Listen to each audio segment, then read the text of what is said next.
पाकिस्तानियों के बाप यानी कि अरबियों ने एक बार उनको फिर से डिसओन कर दिया है, यानी कि पाकिस्तानियों के वीज़े बंद कर दिए हैं यूएई के।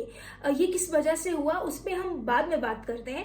पहले हम ज़रा ये जिक्र कर लें कि अब ये अमल जो किया है यूएई ने उस पर पाकिस्तानी बात नहीं करेंगे और ये नहीं कहेंगे कि भाई ये तो इस्लामोफोबिया है। यही काम अगर यूरोप अमेरिका करता और पाकिस्तानियों के वीज़े बंद कर देता तो इस्लामोफोबिया का रोना रोते।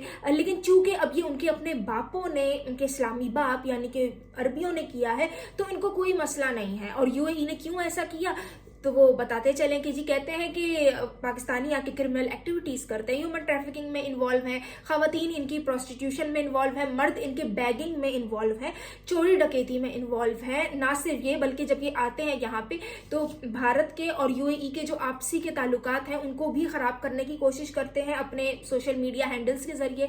और ना सिर्फ ये कि बल्कि यूएई की हुकूमत में तनकीद शुरू कर देते हैं। अब देखिए ये जो फ्रीडम ऑफ स्पीच है ना, इसका मौका आपको सिर्फ यूरोप अमरीका और वेस्टर्न ममालिक ही देते हैं जिनके साथ आपकी दुश्मनी है या जिनके आप इतने खिलाफ हैं। आप यूएई में बैठ के ना उनकी गवर्नमेंट पे तनकीद नहीं कर सकते। लेकिन पाकिस्तानियों ने वहां जाके ये तनकीद करनी शुरू कर दी कि ये यूएई में हिंदू टेम्पल्स क्यों बनाए जा रहे हैं।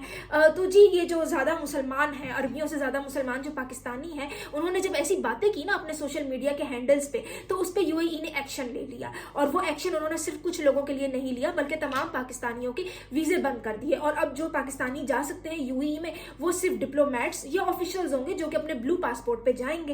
अब ये हालात हो चुके हैं। हाँ, लेकिन हज उम्रे के लिए शायद वो पाकिस्तानियों को ना रोकें क्योंकि जाहिर सी बात है अब ये बेवकूफ़ पाकिस्तानी वहां जाके जब अपना पैसा झोंक देते हैं तो यूएई की इकोनॉमी को फायदा होता है, सऊदीया की इकोनॉमी को फायदा होता है। तो उसके लिए वो पाकिस्तानियों का खूब बढ़ चढ़ के इस्तेमाल करेंगे। अब ऐसा तो होना ही था जब आप अपनी रूट्स को भुला देंगे और आप कुछ और बनने की कोशिश करेंगे जो आपको अपने साथ इक्वल समझते नहीं है। जो अरबी है ना उनमें अभी भी रेसिज्म है, वो अपने आप को आपसे बहुत सुपीरियर समझते हैं। तो जब आप उनकी तरह बनने की, उनकी तरह लगने की कोशिश करते हैं ना तो वो फिर आपका इस्तेमाल करते हैं और यूज एंड थ्रो वाला काम करते हैं जो कि पाकिस्तानीज के साथ इस टाइम पे हो रहा है। इसीलिए मैं यहाँ एक्स मुस्लिम अपनी एक्टिविज्म भी शुरू करके बैठी हुई हूँ ताकि जो पाकिस्तानी है, खसूसन जो न्यू जनरेशन है, उसको थोड़ा सबक आए, उसका थोड़ा दिमाग खुले कि आपको कुछ नहीं मिलेगा अरबियों के साथ अपने आप को जोड़ के, क्योंकि वो आपको अपने जैसे नहीं समझते। वो आपको मिस्कीन, आपको भिखारी कहते हैं और आपके तो वीज़े भी बंद कर दिए। ठीक है, तो आप के साथ वो इंजाम हो जाएगा कि ना आप अपने घर के रहेंगे ना घाट के रहेंगे। ठीक है, जो पाकिस्तान था ये हिंदुइज्म की बर्थ प्लेस था। ठीक है, और आपकी क्योंकि आपको मैनिपुलेट करना बड़ा आसान है क्योंकि जो पाकिस्तानी है ना इनको शुरू से यही चूरन लगाया गया है, पार्टीशन से पहले भी। ठीक है, जब पाकिस्तान बन रहा था तो तब भी इस्लाम के नाम पे बन रहा था पाकिस्तान, तो इस्लाम का चूरन जो है ना बार बार खिलाया जाता है पाकिस्तानियों को, जिसकी वजह से ये लोग ब्रेन वॉश्ड रहते हैं। इनको फिर मैनिपुलेट करना आसान होता है। सिर्फ आपको ये इस्लाम की बात पे अमेरिका या सऊदीया ये लोग इस्तेमाल नहीं करेंगे, आपके अपने हुक्मरान आपको इस्तेमाल करते हैं इस्लाम के नाम पे। आप मुझे बताएं ना, जब स्पीच होती है आपकी स्टैब्लिशमेंट जब करती है तो वो कुछ और क्यों नहीं कहती, वो सिर्फ यही कहती है कि हमने पाकिस्तान हासिल कर लिया, हम हिंदुओं से अलग हो गए, टू नेशन थ्योरी। मतलब आपने 1947 के बाद से टू नेशन थ्योरी के अलावा कुछ अचीव ही नहीं किया है पाकिस्तान बना के, और लोगों को आपने चूरन लगाया हुआ है इस्लाम का और लोगों के दिमाग में है ही कुछ नहीं अलावा इस्लाम की, मतलब भूसा भरा हुआ, इनके दिमाग में कचरा भरा हुआ इस्लाम का।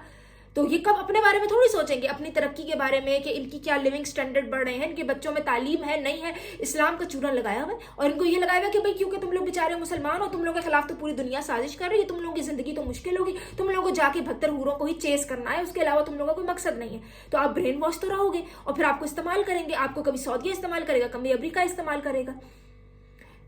खैर यही सारी बातें हैं, लेकिन जो एक्स मुस्लिम मूवमेंट है ये मैं इसीलिए इस्लाम को एक्सपोज कर रही हूँ एंड आई होप कि लोगों में इस वजह से थोड़ा शऊर आए, लोग तब्दीली आए मुसलमानों में, उनको पता चले कि उनकी जो असल रूट्स हैं उनके साथ ही आपको जुड़ना है, वही आपकी सच्चाई है। आप अभी उसको तस्लीम करो या बाद में करो, अभी नहीं करोगे कुछ अरसे बात करोगे शायद ज़्यादा जलील होके करोगे, ज़्यादा आपको तकलीफें सहनी पड़ेंगी दुनिया में, फिर आपको पता लगेगा कि जो मैं बात करी थी वो सही कर रही थी। क्योंकि देखिए मैं प्रूफ कर चुकी हूँ, यहाँ बहुत सारे लोग हैं, सिर्फ मैं नहीं हूँ, बहुत सारे लोग हैं जो इस्लाम को गलत प्रूफ कर चुके हैं।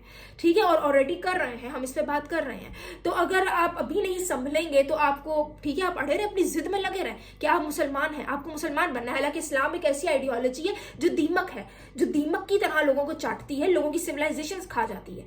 ये अफगानिस्तान ये बुद्धिस्ट का था, जो ईरान है ये ज़ोरास्ट्रियन लोगों का था, जो पाकिस्तान था ये हिंदूज का था। इस तरह से और न जाने कितने जो सूडान के लोग हैं वो इस्लाम को नहीं मानते थे, नाइजीरिया के लोग, जितने भी ये इन्वेडेड, जहां जहां इस्लामिक इन्वेजन्स हुई हैं, वहां के लोगों का कल्चर, उनकी सिविलाइजेशन, उनका रिलीजन अलग था, लेकिन सबको दीमक की तरह चट किया है इस्लाम ने। और यहाँ मैं तो, मेरी 28 साल उम्र है, 28 साल में मैंने कहीं नहीं देखा कि इस्लाम की वजह से कुछ अच्छाई हुई हो इस दुनिया में। पाकिस्तान को बर्बाद करने में इस्लाम का हाथ। और अभी जब ये यूके में जा रहे हैं मुसलमान, ठीक है, यूके तक पहुंच रहा है इस्लाम, वहां भी बर्बादी आ रही है। तो ये इसमें ऐसी आइडियोलॉजी में क्या खास बात है जो जगह जगह जाके दीमक की तरह लोगों की सिविलाइजेशंस को खाती है, नासूर बन के, एक पैरासाइट बन के वहां रहती है, लोगों को बिल्कुल पागल बना देती है, टेररिज्म फैलाती है। इससे कोई फायदा तो आज तक हुआ नहीं किसी को। तो जितना जल्दी जान छुड़ाई जाए उतना बेहतर है। आप जितनी देरी करेंगे, आप जिद पे अड़े रहे, आप मानते रहे कि इस्लाम सबसे सुपीरियर रिलीजन है, इस्लाम को ही होना चाहिए, तो आप ये मानते रहे। लेकिन वक्त किसी का इंतजार नहीं करता, ठीक है, वक्त आगे बढ़ेगा, आप लोग पीछे रह जाओगे। अभी जान छुड़ाते हो, जितनी जल्दी जान छुड़ाई जाए उतनी आसानी है, और ये जब ज्यादा टाइम गुजरेगा उतना ही आपको ज्यादा मुसीबतें झेलनी पड़ेंगी। खैर, यही सारी मैंने बात करनी थी। तो बात सारी यही है कि इस्लाम का कोई फायदा तो है नहीं। पहले पाकिस्तान एक हिंदू नेशन था, और अगर ये हिंदू नेशन ही रहता बहुत बहुत बेहतर रहता। जो हाल पाकिस्तान का अभी है वैसा नहीं होता, ठीक है। तो मेरे ख्याल से अगर लोग सनातन की तरफ वापस आए, चले सनातन की तरफ आए भी ना, इस्लाम को छोड़ दे, तो मेरे ख्याल से कुछ इनकी बेहतरी भलाई हो जाएगी। कुछ भी होता, इस्लाम ना होता, बहुत बेहतर होता।